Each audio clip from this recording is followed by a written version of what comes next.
Hola, hola, ¿cómo están? Bienvenidos. Qué bueno de nuevo vernos, qué bueno que es poder de nuevo encontrarnos y compartir juntos esta ocasión que nos reúne. Una ocasión bien, bien especial porque fíjese, usted nos ha tocado, nos ha bendecido la vida con la ocasión para estudiar la Parashá Baet Hanan, la Parashá que se encuentra en el libro de Deuteronomio, el quinto libro de Moisés, conocido en hebreo como Devarim, desde el capítulo 3, versículo 23, hasta el capítulo 7, versículo 11. Pero hoy quiero que meditemos en unas palabras que dijo Moisés y que están registradas en Deuteronomio capítulo 4, a partir del versículo 5. Deuteronomio 4, versículos 5 al 7. Y está escrito: Mirad, yo os he enseñado estatutos y decretos, como el Eterno, mi Dios, me mandó, para que hagáis así en medio de la tierra en la cual entráis para tomar posesión de ella. Guardadlos, pues, y ponedlos por obra, porque esta es vuestra sabiduría y vuestra inteligencia ante los ojos de los pueblos, los cuales oirán todos estos estatutos y dirán: ciertamente pueblo sabio y entendido, nación grande es esta, porque ¿qué nación grande hay que tenga dioses tan cercanos a ellos como lo está el Eterno, nuestro Dios, en todo cuanto le pedimos? Una tremenda palabra, ¿verdad? Una tremenda palabra. Pero más que la palabra, más que lo que está diciendo Moisés, que de alguna manera pudiera ser juzgado de que, bueno, ya analizamos, ya hemos visto eso, ya lo hemos leído en otras partes donde Moisés lo dijo, las circunstancias de este Moisés que está hablando aquí son notoriamente trascendentales en nuestro entendimiento del texto. Y lo son porque este no es el mismo Moisés que venía conduciendo al pueblo. Este no es un Moisés que iba a entrar a la tierra y que ahora iba a gobernarlos, o administrarlos, liderarlos, etcétera, etcétera. No es ese Moisés. Es un Moisés que de alguna manera podemos decir, mmm, ya no tendría por qué interesarle el pueblo. No tendría por qué interesarle lo que va a pasar con el pueblo. Porque el pueblo en todo caso va a entrar a la tierra. Pero él ya sabe que él no va a entrar. Él se va a quedar. Antes de entrar a la tierra, él se va a despedir. Ya Dios le había dicho que no. De hecho, el título de esta parashá, digamos, el nombre de la parashá es Baet Hanan, y supliqué, porque así empieza la parashá, diciendo: y supliqué en aquel tiempo a Dios, y, y dijo que no, sencillamente dijo que no, no vas a entrar a la tierra, Moisés. Con lo cual, lo que él dice no tiene que ver con él, no es pueblo, atiendan a estas palabras, compórtense, pues para que me haga más fácil el trabajo de gobernarlos, de dirigirlos, de liderarlos. No, no es ese Moisés. El pueblo entra, él se queda y ya está. Pero estas palabras, que quizá, como decía, ya habían sido dicho antes, hagan estos mandamientos, hagan estas palabras, pórtese bien, no hagan el trabajo más complicado de lo que es. Estas palabras aquí ahora retoman, recobran una importancia sumamente notoria. Aquí ya pareciera que lo que hace Moisés es prácticamente hacerle un ruego al pueblo. Nos parece ver a un Moisés rogándole al pueblo, por su propio bien, el del pueblo, que atiendan a estas palabras, que atiendan a las palabras que está diciendo, porque de esto dependerá su porvenir, su buen futuro. Esto me hace acordar de las palabras del proverbio. Estoy refiriendo al proverbio 4, Proverbios 4, a partir del versículo 5. Vean qué curioso, también es, Deuteronomio era capítulo 4, versículos de 5 al 7, y la lectura que vamos a hacer de Proverbios es también Proverbios 4, versículos del 5 al 7. Hay como que hay algo escondido, como que el mensaje hoy es directo al corazón. Bueno, esperemos que sí, ¿no? Proverbios 4, versículos 5 al 7 dice: adquiere sabiduría, adquiere inteligencia, no te olvides ni te apartes de las razones de mi boca, no la dejes y ella te guardará, ámala y te conservará. Sabiduría ante todo, adquiere sabiduría, y sobre todas tus posesiones adquiere inteligencia. Muy, muy interesante la relación que hay aquí, no solamente por las palabras que se mencionan, porque la relación en primera instancia es porque le dice Moisés al pueblo, atiendan a estas palabras, atiendan a estos estatutos, a estos mandamientos, a estas instrucciones, pónganlos por obra porque esta es vuestra sabiduría y vuestra inteligencia. Sabiduría, inteligencia. La relación, en primera instancia, es porque el proverbio también dice, adquiere sabiduría, adquiere inteligencia, pero también la relación es porque hay como un ruego, como una como convocación, como una llamada que dice, por favor, entiendan esto, de esto dependen ustedes, de esto dependen, de esto depende que ustedes vivan en sabiduría y en inteligencia, cosas fundamentales para la vida. Tal parece que los textos indican que la diferencia en la vida de una persona, cualquiera persona sea, la diferencia la hará la incorporación de estas cosas, de estas virtudes, lo más pronto posible. Y subraye, por favor, la expresión que uso, la incorporación de estas virtudes, porque la necesitaremos luego. Es importantísimo incorporar estas virtudes. Luego vamos sobre ello. Ahora, digo la incorporación de estas virtudes. ¿Cuáles virtudes? Las virtudes de las que estamos hablando, que presenta la Biblia, por lo menos según las traducciones, la traducción que les traje la versión más popular al español. Sí, sí es la más popular, la versión Reina Valera. Pero creo que nos haría bien comentar un par de cosas respecto a estos dos conceptos, a estos dos asuntos que menciona la Escritura como importantísimas de que el hombre la reciba, según Proverbio, y como base para el futuro, para el porvenir, según Moisés en el Deuteronomio. Son, a saber, la sabiduría y el entendimiento, o según la traducción, la sabiduría y la inteligencia, ¿no? En hebreo es la jochma y la biná. Jochma y biná en hebreo. Esto es lo que aparece allá en el texto de la Torá. Cuando se tradujo sabiduría, aparece el hebreo jochma, cuando se tradujo inteligencia, aparece el hebreo biná. Ahora, ¿qué podemos decir acerca de esto? Ustedes saben que estos conceptos son bien complejos, bien amplios, pero vamos a decir apenas un par de cosas así como muy por encima. De hecho, el otro día creo que mencioné algo en una de estas enseñanzas. Me cuesta un poco ubicarme cuando los tiempos son muy cercanos, así es diferente ubicar fechas en la historia en lo contemporáneo, nada más reciente. Pero hace unas cuantas enseñanzas hablamos de esto. Cuestión que la jochma, la sabiduría, según explican los sabios de Israel, los sabios de la Torá, es como esa capacidad que viene de lo alto, esa capacidad que está en el hombre, con la que fue dotado el hombre, que la relacionan con el hemisferio derecho, ¿ya? Se relaciona a la jochma, a la sabiduría, con el hemisferio derecho, la parte derecha del cerebro humano, de la mente, y que los sabios también la relacionan con el mundo de la emanación, con lo que se conoce en hebreo como Olam Atzilut. O sea, la sabiduría es eso que emana de Dios. A esa sabiduría categorizada como jochma es eso que se proyecta de Dios, esa chispa especial que Dios da de capacidad de percibir cualquiera cosa sea, ¿no? Ese chispazo es como un insuflo de lucidez que se da como cuando nos pasa por delante una foto así de pasón y vemos como el pantallazo, ¿no? Como la captura así general de eso que se nos está mostrando. Y eso aplica, es muy, muy, muy práctico en la vida, ¿no? Como cuando está uno por ahí, ¿cómo soluciono este problema? Y de repente tiene un flashazo. Como que se me prende el foco, ¿no? Como que llega un chispazo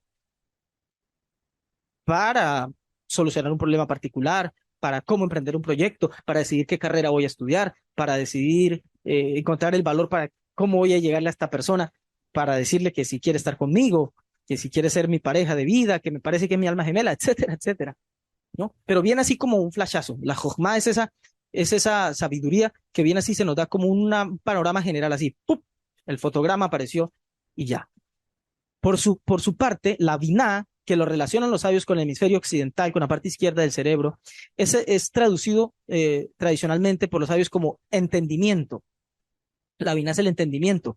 Y según explican los sabios, ella es una sabiduría traducida como entendimiento, pero ya más detallada. Es un entendimiento más prolijo de lo que se nos mostró inicialmente como un flashazo, ¿no? Como una imagen general, como una foto así muy, muy, muy, muy efímera, muy abstracta. La biná es como que esa parte que toma toda esa información, la procesa, la organiza, la sistematiza según el caso y nos permite entender, por eso lo traduce como entendimiento, porque nos permite entender un poco mejor el camino a seguir de acuerdo a eso que se me mostró.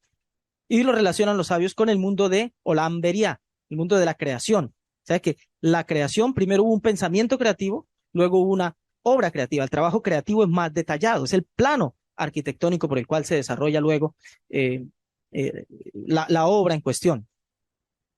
Y eso está puesto ahí en el hombre. El asunto es que muchas veces el hombre puede lograr esto. El poder de la sublimación que hay en el hombre es tremendo, ¿no? Cuando el hombre es capaz de tomar sus fuerzas, su ímpetu, todas sus pasiones y volcarlas sobre lo grande, ¿no? Elevarse con su ímpetu, con su energía y lograr cosas importantes.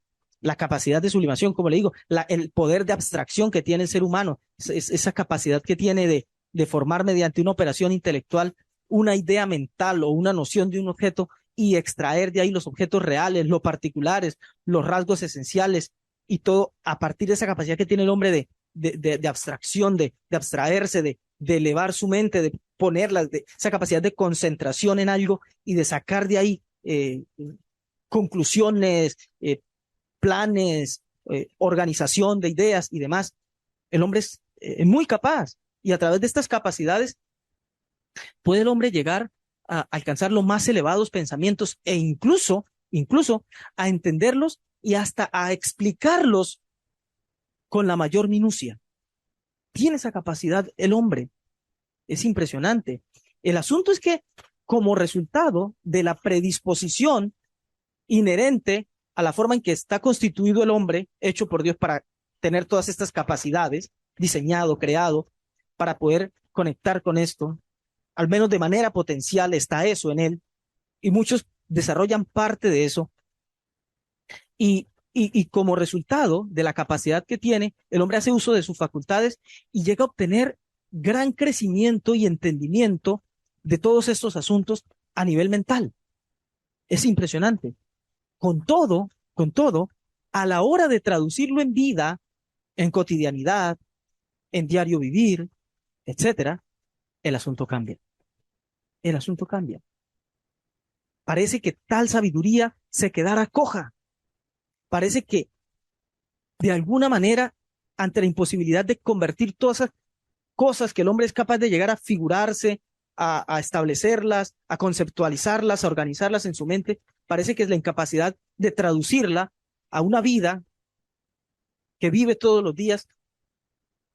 Ante esa incapacidad, el hombre queda cojo. No parece que alcanzar esa sabiduría que dice la Torá, que promete la Torá, que promete Proverbios.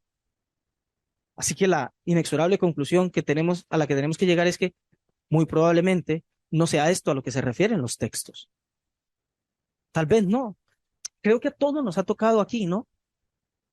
Creo que a todos nos ha tocado conocer personas que saben mucho, son especialistas en sus materias, son especialistas en aquella área en la que, perdón ahí la cacofonía, se especializaron.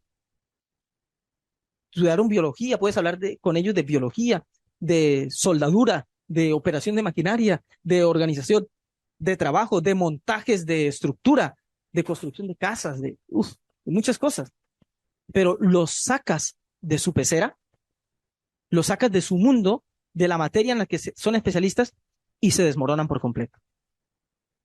Yo creo que te ha tocado en la vida. Estás con una persona que si van a hablar de tecnología, de computadores, wow, te explican al derecho y al revés cómo se manejan, cómo se operan, cómo se hacen, cómo nació, pero vas a tener una charla con esa misma persona de la vida, de los hijos, del amor, de la familia, del sentido de la vida, y en silencio absoluto. No solo un silencio, una incomodidad. Los sacas de su zona, de su pecera, de su mundo, del mundo en el que son especialistas, y no queda nada. No queda nada. Nada para la vida. Porque bueno, para armar empresas, para construir casas, muy bueno saber pegar ladrillos. Para habitar esas casas, se necesita algo más. Para habitar esas casas, hacer familia, levantar un hogar, se necesita un poquito más que eso. Habría que ver Entonces, ¿qué es lo que pasa? No es esa la sabiduría a la que se están refiriendo los textos. Los textos son claros en que esta sabiduría de la que estamos hablando, esta jochma, esta biná, que mencionamos, esta sabiduría y este entendimiento o inteligencia, viene como resultado obvio de las instrucciones de la Torá. Esta sabiduría viene como resultado obvio de seguir las instrucciones de la Biblia, digamos, en general, de la Torá, del Pentateuco, las instrucciones bíblicas.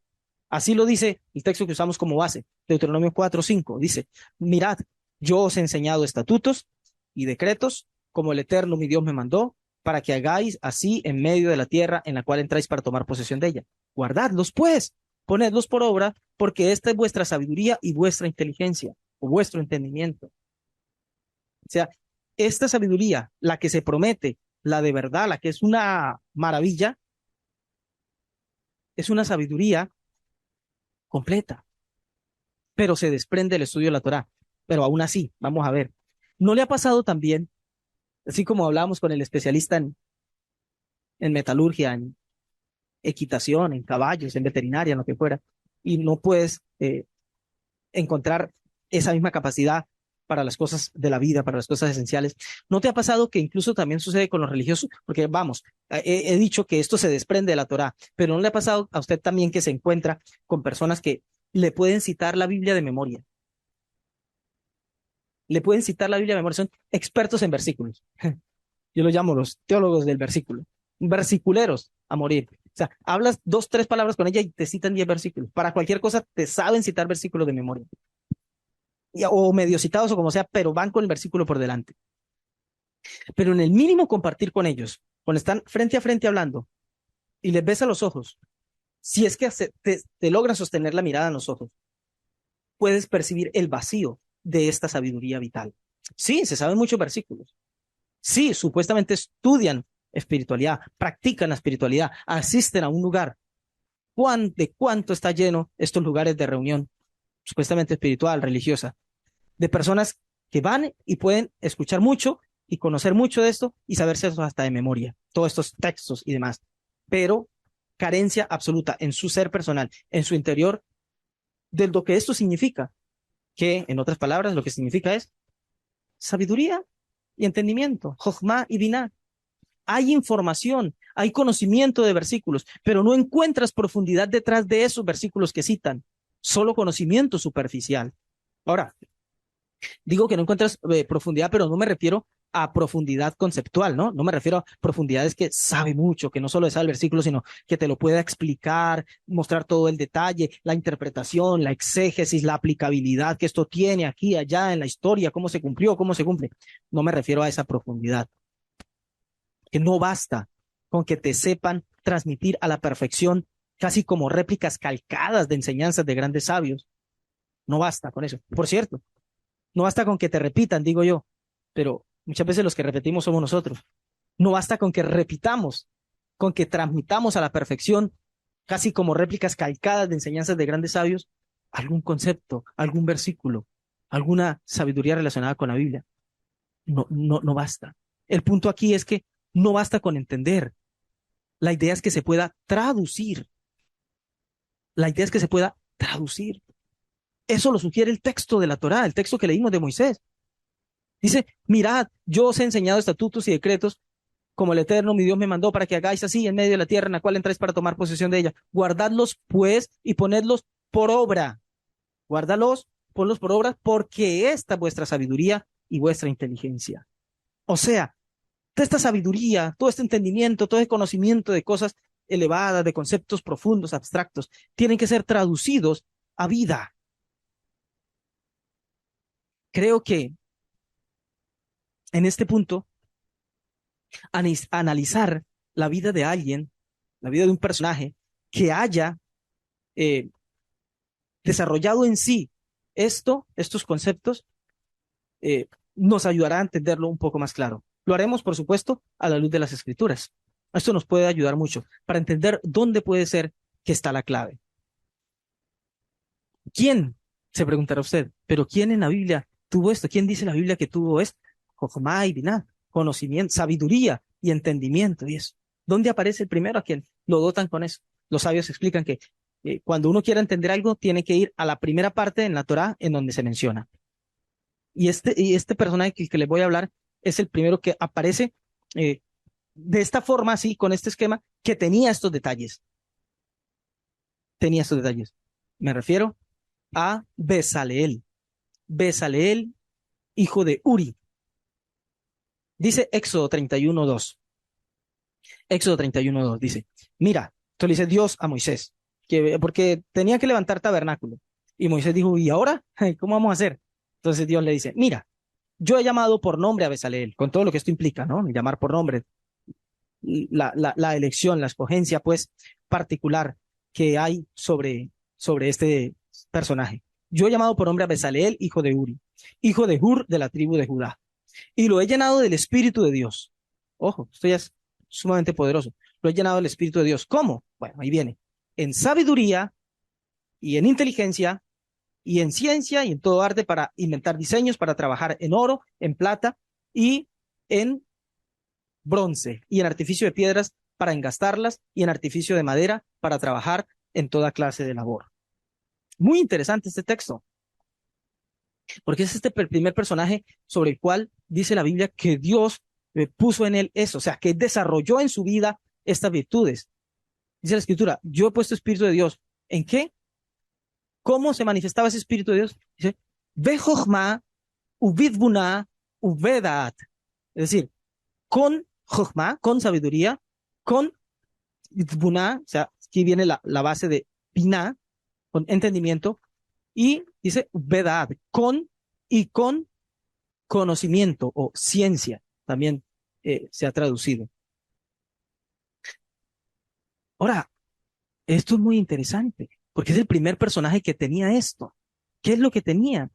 Sabiduría, entendimiento y conocimiento. Vamos a ver un poquito en detalle esto. Rashi, el comentarista clásico de la Torá, comenta, con sabiduría, la Jochma, se refiere a lo que el ser humano escucha de otros y lo aprende. ¿Se acuerdan lo que dijimos hace un rato acerca de la sabiduría? ¿Qué es esa sabiduría que la relación de los sabios con el mundo de Atzilut? Emanación, emana de, o sea, es lo que de Dios emerge, sale, se proyecta hacia, en lo que dice Rashi. Jochma es la sabiduría que el ser humano alcanza por lo que escucha y aprende de otros. O sea, lo que emana de Dios viene y se instala en mí. Dice Rashi, con entendimiento, con raciocinio, con inteligencia. Bitbuná, de la base biná, explica él. Esto se refiere a lo que el ser humano comprende por sí mismo a partir de lo que ha aprendido. Ok. ¿Recuerdan lo que dijimos también que enseñan los sabios? O sea, recibes lo que emana de Dios, lo que él emana, de Atzilut, de la Jochma, pero luego está lo que tú procesando, haciendo el ejercicio de meditar en ello, de reflexionar sobre ello, de tratar de organizarlo, de darle vueltas en tu mente, de meditar y meditar, de ir y volver sobre el asunto, logras aprender de parte de lo que emana de él, de lo que te muestran como flashazo. Luego, por el ejercicio de meditar sobre ello, de estudiarlo, de repasarlo, puedes ubicarlo en tu vida. Llegas a comprender por ti mismo. Esa es la biná. Y finaliza Rashid diciendo, y con conocimiento se refiere a la inspiración divina. Con conocimiento, la palabra da'at, se refiere a la inspiración divina. En hebreo, dice el comentarista, Ruach HaKodesh. Ruach HaKodesh es lo que se ha traducido tradicionalmente como el Espíritu Santo. Esa obra de la Torá con Rashi, la traducción al español, trae una nota de los traductores, donde explican que en general se ha traducido esa expresión, Ruach HaKodesh, por espíritu profético o inspiración profética, según el sentido que tiene en varios comentarios de Rashi al libro de Génesis, donde alude a la percepción profética. Sin embargo, aquí no se trata específicamente de profecía, en términos de profecía de mostrar el futuro, de anticipar lo que viene y demás, sino un cierto estado de comprensión superior al de la sabiduría y al del entendimiento, causado por directa inspiración de Dios. Bien que en cierto sentido la profecía también puede ser definida en términos semejantes.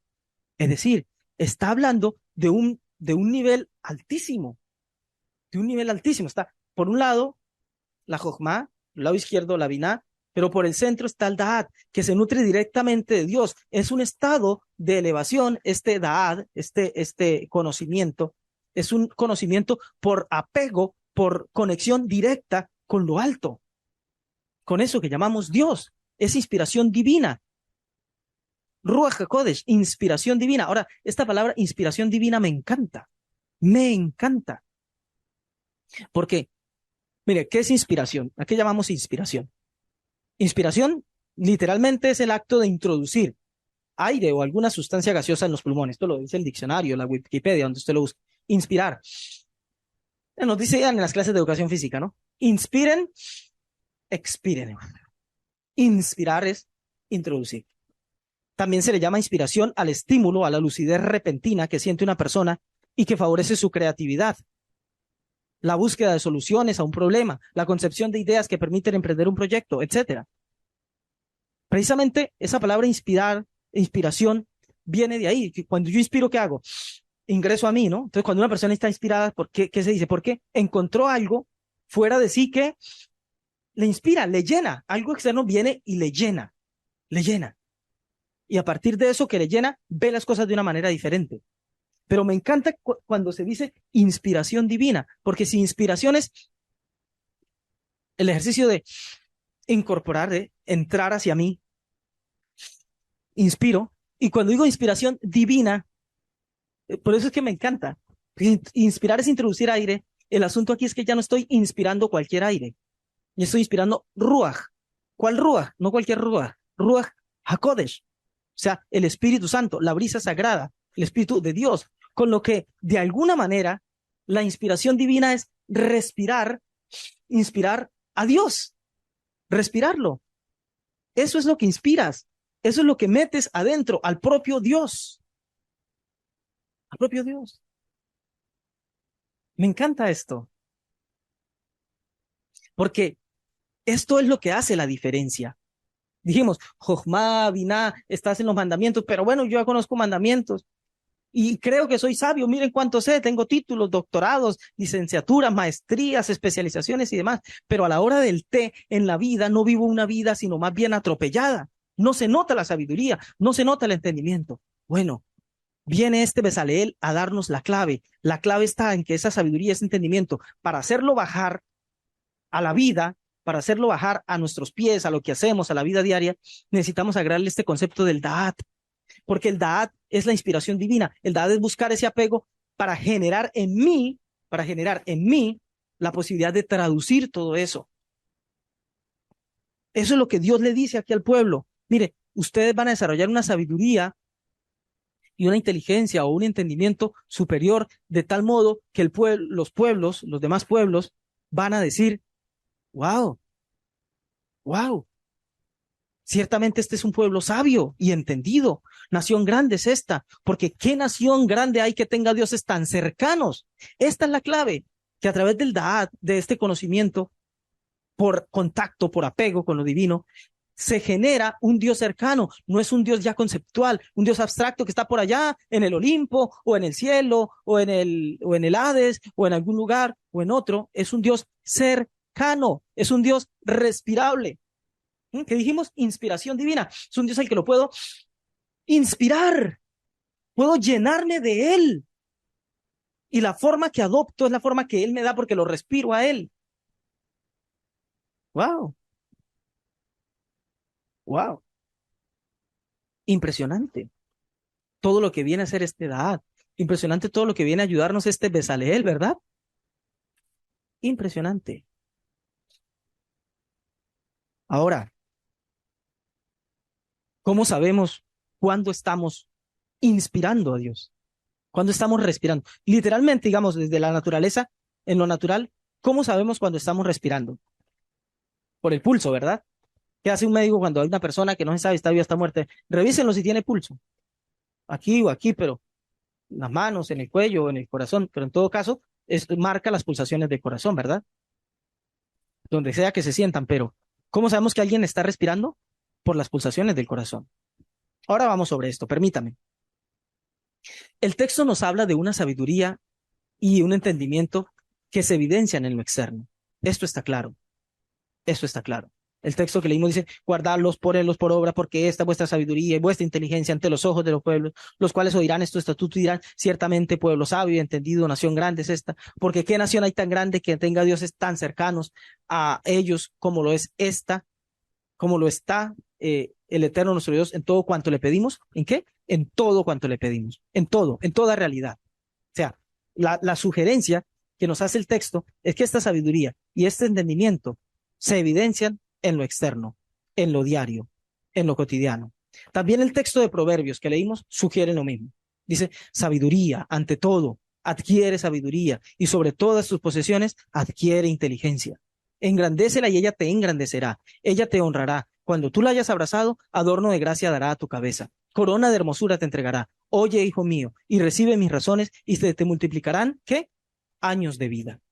Años de vida. ¿Dónde es que hay vida aquí medida en años? Aquí en nuestro mundo, en nuestra realidad.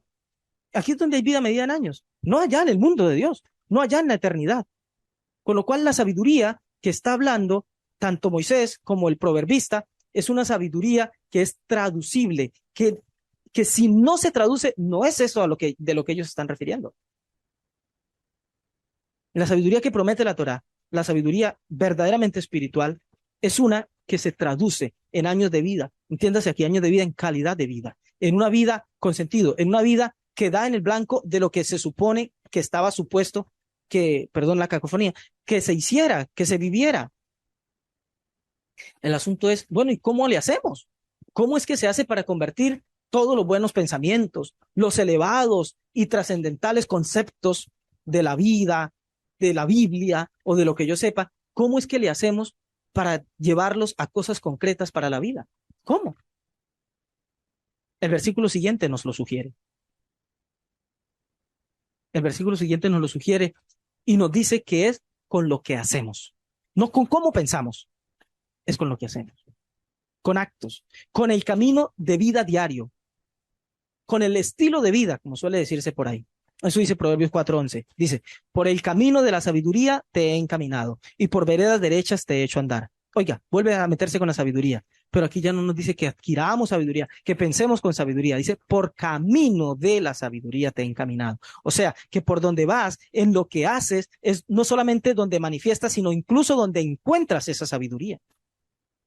Te encaminan por un camino en donde en el diario vivir, en el diario practicar, porque cualquiera pudiera decir, pero este muchacho a qué nos está llamando hoy, a que nos volvamos todos, ¿qué? Filósofos, teólogos, renunciamos a nuestros trabajos y nos vamos a estudiar todos en un seminario o en una yeshiva, teología día y noche, nos dedicamos a los libros y a la filosofía. No, por el camino de la sabiduría te he encaminado. ¿Por qué camino vas? Bueno, ahí te encaminan, ahí puedes hallar sabiduría. El asunto es cómo lo hacemos, ¿no? ¿Cómo paso de pensamientos elevados a actos y por ende a una vida elevada? O sea, ¿cómo paso de pensamientos elevados a una vida elevada a través de mis actos? ¿Cuál es el camino? Porque pareciera que hay una enorme diferencia entre una mente sumamente elevada que piensa en cosas profundas, que tiene conceptos profundos, y unos pies que caminan por ahí, unas manos que hacen eso.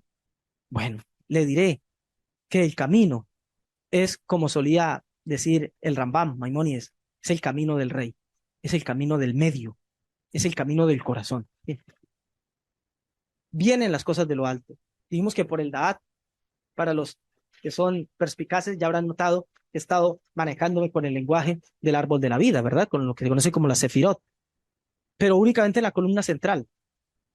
Y este es el camino que nos señala la Biblia. Yo puedo, con esa inspiración divina, con los pensamientos maravillosos, gloriosos que logro tener, con los conceptos altos, con los textos que me sé, con la sabiduría que me sé, logro traducirla a una vida que refleje eso a través de la vía llamada el corazón. El corazón. Dice el Proverbio 4, el mismo. Mire, los proverbios parece que fueran como una acumulación de dichos que aparentan cierta sabiduría aislados. Uno lee un proverbio y parece que el versículo 1 dice una cosa, el 7, el 20 dicen otra y como que no hay mucha conexión. Pero es maravilloso este proverbio porque nos muestra, mire, un versículo viene y te entrega las cartas, te las pone sobre la mesa. Viene otro y te las da vuelta, te las muestra para que sepas cómo vas a jugar. Viene otro y te ordena, te dice, mira, pon esta aquí, pon esta acá, pon esta allá y vas a ganar la partida. Impresionante. Este texto, este Proverbios 4, te lo recomiendo estudiarlo todavía más profundo cuando pueda en su casa. Es impresionante. Pero el versículo 23 dice, sobre toda cosa guardada, o sea, el mismo texto que viene diciendo, adquiere sabiduría, adquiere inteligencia. Luego en el versículo 23 nos da la clave, dice, sobre toda cosa guardada, guarda tu corazón, porque de él mana la vida. No, y mana, vuelve y usa. ¿Se acuerdan cuando dijimos que la sabiduría, que es el mundo de Atzilut, emanación? Aquí dice el proverbista, el sabio de los proverbios, dice, porque del corazón mana, emana la vida. De lo alto, de Dios, emana, hacia nuestra mente, hacia nuestra inteligencia. Nos dan ideas, nos dan flachazos de lo que debemos hacer. Pero desde ahí, hacia el camino que debemos seguir, hacia donde nuestros pasos, nuestros pies van a marchar, hacia nuestra vida en concreto, se emana a partir del corazón. Esta es mi área de acción. O sea, Él me muestra, Él me inspira, Él me señala el camino. Yo tengo que hacer un trabajo aquí, en mi punto interior, en mi punto central, en la Sefirá de Tiferet, que es la que conecta lo alto, el Keter. Luego el Da'at que dijimos, columna central. Luego baja a la Tiferet, a la belleza del corazón, que lo ubican los sabios en el corazón. Bueno, ese corazón es la clave. La clave está en el corazón. El puente es el corazón. La clave está ahí, en lo que sentimos. Con el corazón sentimos. Solemos llamar corazón no al órgano físico, ¿verdad? A lo que esconde en profundidad. Solemos llamar corazón al centro de operaciones, donde residen las operaciones principales de nuestro sentir, nuestras sensaciones, nuestros sentimientos, nuestras emociones. Emoción, energía, emoción, en movimiento.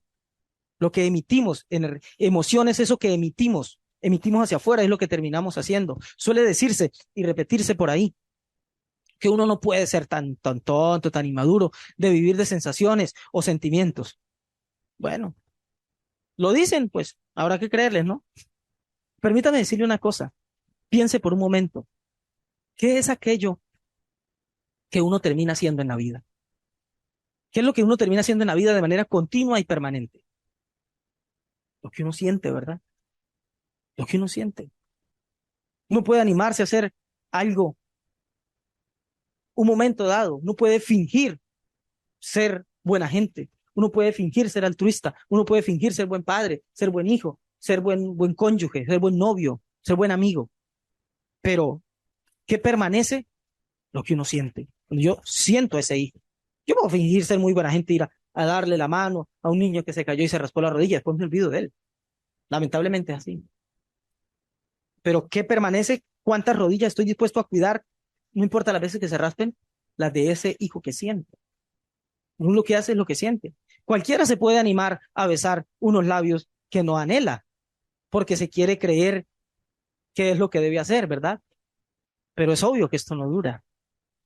No dura. Pero cuando se trata de esos besos, de esos labios que realmente te roban el aliento, ¿no es cierto que no necesitas mucho esfuerzo? Ni te das cuenta a qué hora pasa, a qué hora estás ahí besándolos, porque es lo que realmente quieres, es lo que sientes. Por eso el sabio dice que sobre toda cosa guardada, guardes tu corazón, porque desde ahí se emana la vida, la de verdad, la que vives a diario. Guarda lo que sientes, cuida tu corazón, préstale atención, ¿qué estás sintiendo? ¿Qué estás emitiendo? ¿Cuáles son tus sensaciones? ¿Cuáles son tus sentimientos? Mucho cuidado, porque dependiendo de eso, es la vida que emites, de ahí emana la vida. Sin más esfuerzos, sigamos la línea del texto, que nos siga enseñando el libro de Proverbios, ¿verdad? Proverbios 4:23 decía, sobre toda cosa guardada, guarda tu corazón, porque de él mana la vida. Y sigue diciendo el versículo siguiente, el 24, aparta de ti la perversidad de la boca y aleja de ti la iniquidad de los labios. Tus ojos miren lo recto y diríjanse tus párpados hacia lo que tienes delante. ¿Ven cómo sigue la línea? ¿Cómo va mostrándose? Guarda tu corazón, porque de ahí viene lo siguiente, de ahí mana la vida. Luego, ¿a qué se va? Hacia la boca. Dice por allá en los escritos apostólicos que de la abundancia del corazón habla la boca. Ya empieza a exteriorizarse. Luego que dice, tus ojos miren lo recto. Sigue la exteriorización. Después dice, examina la senda de tus pies, por donde caminamos, lo que hacemos. Y todos tus caminos sean rectos. No te desvíes a la derecha ni a la izquierda. Aparta tu pie del mal. Es importantísimo para poder traducir todas esas cosas buenas que pensamos, que nos imaginamos, que estudiamos, que conceptualizamos. Para poder traducirlas en vida, tenemos que hacerla bajar inexorablemente por el camino del Rey, por el camino central, por el camino del corazón, por lo que sentimos. Es imperativo que comprendamos esto. Esa es la sabiduría, el entendimiento y el conocimiento que cambiará tu vida, el que se siente.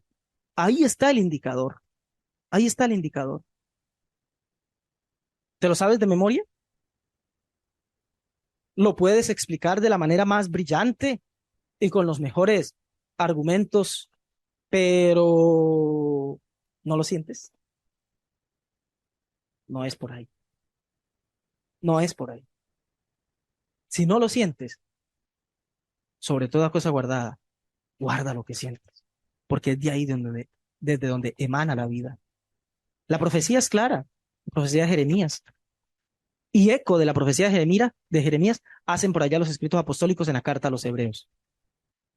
El autor a los hebreos, que era hebreo, le dice a los hebreos lo que Jeremías, un profeta hebreo, le había dicho a los hebreos en su momento. Estas son las verdaderas raíces hebreas. Mire, la raíz de la restauración de todas las cosas es esta. Dice Jeremías 31:33. Pero este es el pacto que haré con la casa de Israel después de aquellos días, dice el Señor. Daré mi ley en su mente y la escribiré en su corazón. Y yo seré a ellos por Dios y ellos me serán por pueblo. Uf, mira, este texto es impresionante. Resume todo lo que he dicho y más, y más. ¿Cuál es la evidencia de que realmente estamos cerca del que es? ¿Cuál es la evidencia de que de verdad caminamos en sus caminos? ¿Cuál es la evidencia de que estamos de verdad bebiendo de su agua, tomando de su espíritu? Primero, la capacidad de pensar, de razonar, de elevar nuestro pensamiento a estas cosas elevadas. Sabiduría, ante todo adquiere sabiduría y adquiere inteligencia, pero no queda ahí. No es solo que pienses, dice el profeta, las escribiré en su corazón. O sea, llegarán a sentirlas. La evidencia de que estás con él es que sientas los mandamientos, te tocan los mandamientos, no de manera rutinaria, no de manera nominal. Ah, el mandamiento, hoy no puedo comer, no, no como. ¿No? Venimos del ayuno de Tisha B'Av. Hoy no puedo comer. Pues bueno, tocará no comer. Hoy no puedo comer pan, tocará no comer pan. ¿Qué? Pues, yo esto que estoy aburrido, pero ¿qué puedo hacer? Es lo que hay. Sentirán, sentirán. Y la escribiré en su corazón. Otro texto paralelo por allá dice, circuncidaré el prepucio de su corazón. Escribiré en tablas de carne, ya no en tablas de piedra, sino en tablas de carne. O sea, sensitivo, me toca. Lo de la Torah no es lenguaje extraño para mí, eso me toca, me duele la Torah.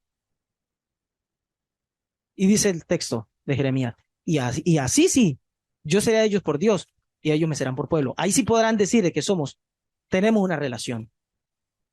Y yo me convertiré en respirable para ellos. ¿Qué hace latir el corazón? ¿Qué dijimos? ¿Qué hace latir el corazón? El que estemos respirando. ¿Qué hace que una persona esté viva? El que respire. ¿Cómo se nota eso? Cuando el corazón late, cuando el corazón vive. ¿Sientes lo que dice practicar? Si lo sientes, es espiritualidad genuina. Si lo sientes, estás respirando a Dios. Si no, es religión muerta. Una persona pueden declararlo con muerte cerebral, pero mientras el corazón lata por sí mismo, sin ayuda de máquinas, esa persona está viva y no se la desconecta. Según la halajá, hoy día ya quieren matar a todo el mundo, ¿no? A una persona le dan una gripa, hay que aplicarle la muerte digna. Pero bueno, no es el tema. Pero según la ley, según la Torá, mientras un corazón lata, por eso el himno de Israel, mientras un corazón lata, mientras el corazón lata hay vida. ¿No late tu corazón? ¿No sientes estas cosas? No hay vida ahí. Hay una práctica muerta, rutinaria o lo que tú quieras. Ahí no hay sabiduría. No hay sabiduría esa traducible en vida, porque el corazón es el indicador. Si nos cuesta sentirlo, lejos todavía estamos de hacerlo. Al menos de hacerlo de manera constante, de manera genuina. Bueno, ¿y cómo le hago? ¿No? Podría alguien decir, ¿cómo le hago entonces? Porque, seamos claros, uno diría, no lo siento. Me descubrió, me puede decir algo. Me descubrió, no lo siento. ¿Qué le voy a hacer? Siento lo que siento, así que no puedo hacer nada. No es tan así. No se nos ha informado bien acerca de las sensaciones, de la actividad del corazón. No se nos ha informado bien al respecto. Tengo una pregunta, ubíquese en este caso. ¿Qué sientes cuando un conductor en un cruce, en un semáforo, baja su vidrio para recordarte a tu mamá de la peor manera? Oiga, eso que nos dice. ¿Qué sientes? ¿Por qué no hacemos según el primer instinto? ¿Cuál es el primer instinto que nos da? Bajar el vidrio y devolverle al menos el doble de lo que nos dijo. ¿Por qué un día que de pronto nos queremos levantar tarde, un fin de semana, o no tengo que trabajar, qué sé yo? Y al vecino, en Colombia pasa mucho porque así somos, le da por poner su parlante bien temprano un domingo, que parece que lo pusieron a la puerta de nuestra casa solo para no dejarnos dormir. Le hago una pregunta, ¿por qué no salimos a matarlo? ¿Por qué no salimos a agarrarlo a golpes? Exacto, porque hemos aprendido a sentir, ¿verdad? Yo siento esa molestia y todo, pero yo renuncio a mi libre albedrío para matar al vecino porque me hace dar mal genio. Yo renuncio al libre albedrío para insultar al conductor que se me atravesó en el camino. Yo decidí no sentir eso. Ojo, no estoy hablando de represión de las sensaciones o los sentimientos. Estoy hablando de educación de los mismos, no represión. Hay abismos de diferencia entre represión y educación.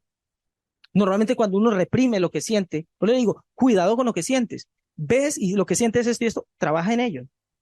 No reprimas, no finjas, no, yo lo que siento es ir a matar a este desgraciado, pero no puedo, entonces reprimes y reprimes. Mire, lo que se reprime se acumula y normalmente se convierte en una bomba de tiempo. Cuando menos esperas, normalmente es cuando menos debe ser, eso estalla y se lleva por delante todo, todo. Lo mismo cuando hay en el corazón se albergan o empiezan a surgir ciertos deseos que no deben estar ahí, que no están al lugar y están ahí. Y yo, en lugar de trabajar con ello, con esos deseos, los reprimo, me los aguanto. Mire, eso explota porque explota y explota feo y daña lo que tenga que dañar. Entonces, no estoy hablando de represión, estoy hablando de educación. Piensa por un momento, cuando te quieres morir de la tristeza, del aburrimiento, del calor, de lo que sea. Por ejemplo, muchas veces pensamos, ¿quién no tiene sus padres cerca? De pronto sé que hay varios que pueden tener sus padres muertos. Y de repente te empiezas a acordar, no estás así, triste, aburrido. Y te das la oportunidad de no ir a distraerte con un aparato, sino de pensar, de reflexionar. Y de repente empiezas a acordarte de cuando viviste, de cuando eras niño, allá a la orilla de ese río, o en el parque frente a tu casa, en el barrio donde te criaste, en el monte, por allá en la montaña, en la finca donde viviste. Y te empiezas a acordar cuando llegaba tu papá. Ya sabías la hora que llegaba del trabajo. Y a veces se te olvidaba, te distraías tanto con el juego que no llegabas a casa a esperar a que él llegara. Entonces él era el que iba a buscarte al parque y lo veías, cómo te iba y te buscaba y te veía jugar un ratito. Y te acuerdas de eso y de repente, cuando menos te das cuenta, de hecho está pasando en este momento. Te estoy hablando de eso y en tu rostro pasó de estar así, pensando, concentrado, a dibujarse una sonrisa ante todo. Sientes, estás educando el sentir.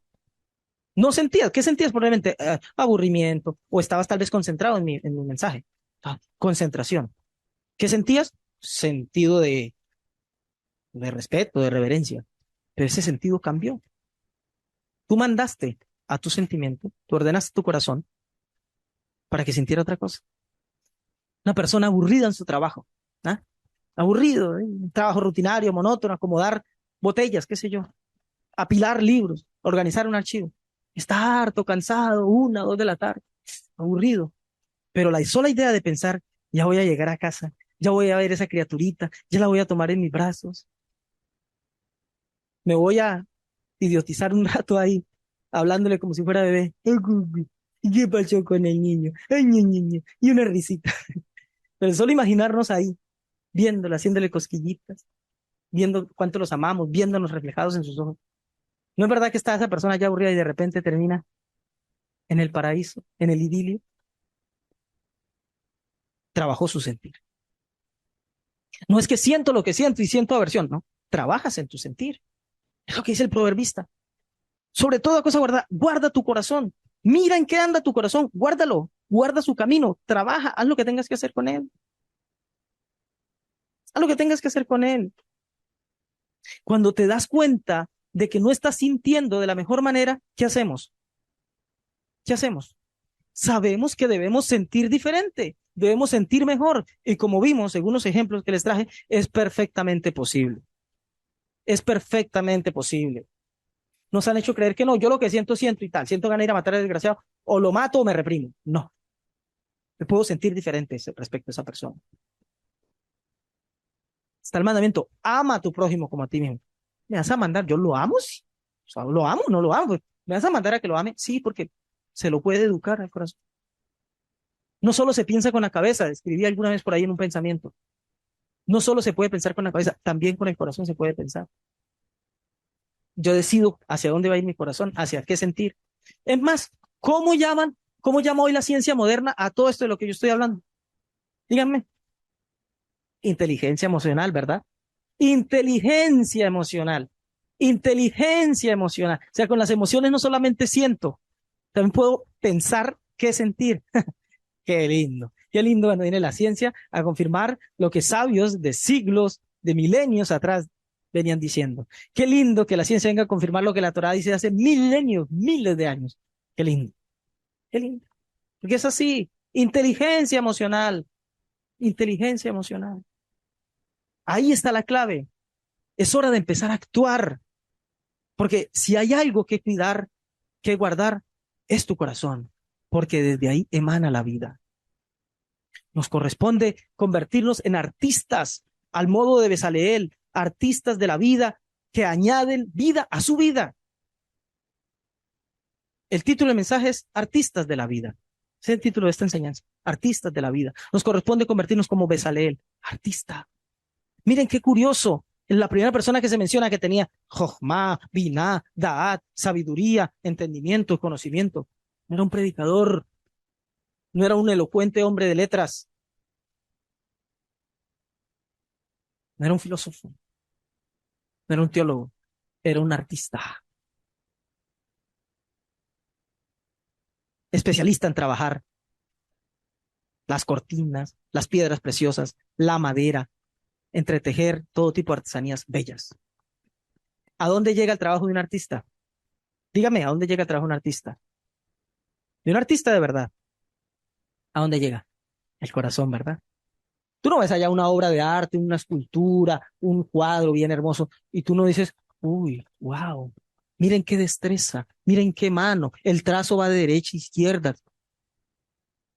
Tú no escuchas una canción, tú no ves un paisaje, o tú no lees una poesía para decir, uy, miren qué conjugación, qué léxico, las figuras semánticas, ¿eh? La sintaxis manejada aquí por el poeta. A ti eso viene y te conmueve, te roba una lágrima, no dices mucho, sientes. Es el trabajo del artista, sentir. Y eso es lo que nos corresponde, amados. Levantarnos, buscar sentir la Torá de verdad, educar nuestro sentir para que nuestro camino cambie. Necesitamos, ¿se acuerdan que les dije que reservara una frase por allá? Incorporar a la vida estos conceptos. Incorporar, en, adentro, ¿no? Corpo, corpus, cuerpo. Incorporar es meter al cuerpo, introducir al cuerpo. ¿Qué cosa? ¿Qué dijimos? Inspiración divina. Introduce en tu realidad al propio Dios. Introdúcelo. Sácalo de los conceptos, bájalo de la mente abstracta, de los conceptos bárbaros, de la teología, de los versículos, de la dogmática. Bájalo, siéntelo, respíralo, siéntelo aquí, porque eso marcará lo que haces.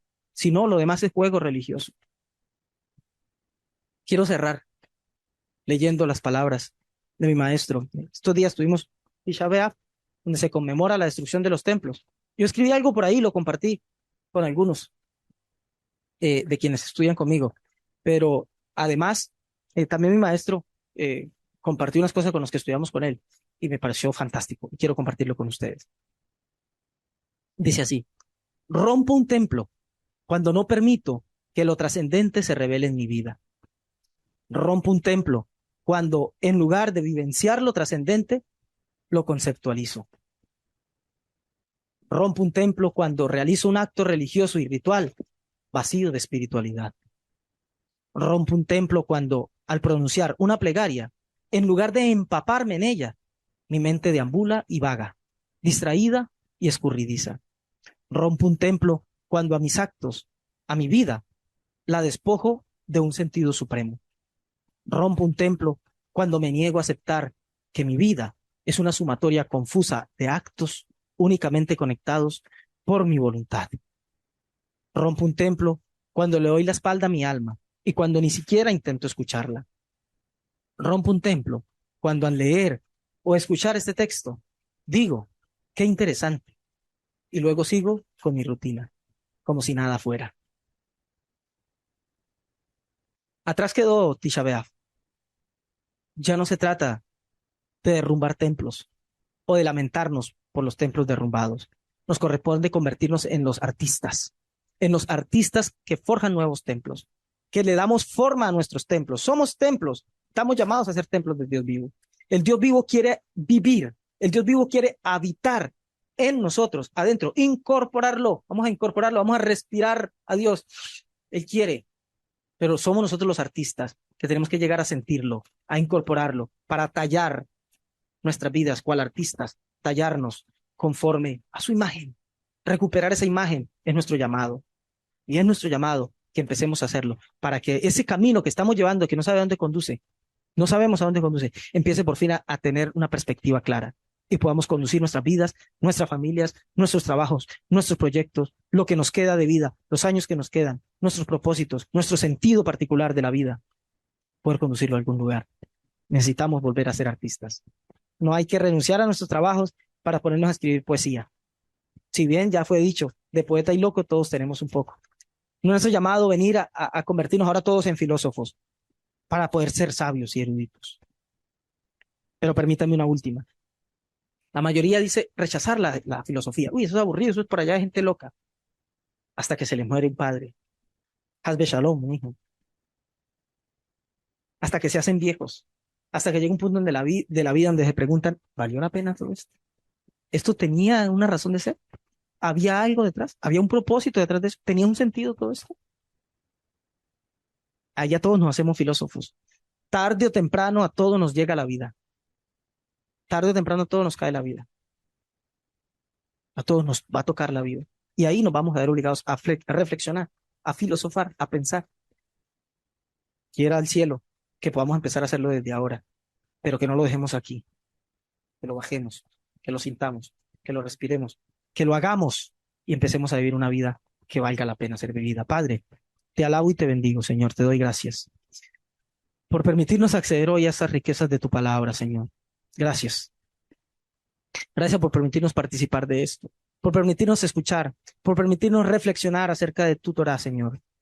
Yo te ruego que nos ayudes a todos a fijar esto en nuestro interior, a fijar esto en nuestro corazón, a hacer trascender nuestras vidas, a dejar la vida simple, a dejar la simpleza y a buscar la sabiduría, a dejar la simpleza para buscar el entendimiento, Señor, para imbuirnos en tu conocimiento y poder transmitirlo, traducirlo en vida. El salmista decía, mi corazón y mi carne cantan al Dios vivo. Mi corazón y mi carne, lo que soy, te siento, Señor, te siento tan cierto como que percibo que mi sangre corre por mis venas, así te siento a ti fluir por mí. Siento como tu divinidad, como tu grandeza recorre mi vida de arriba a abajo, de abajo a arriba, de norte a sur, de oriente a occidente. Me recorres, tú me llenas, tú me habitas, Señor. Que así pueda ser para cada uno de nosotros, que sea una realidad vívida como la del salmista y que podamos traducir todo ese conocimiento de ti en vida, en bien, en satisfacción, en sentido, en plena felicidad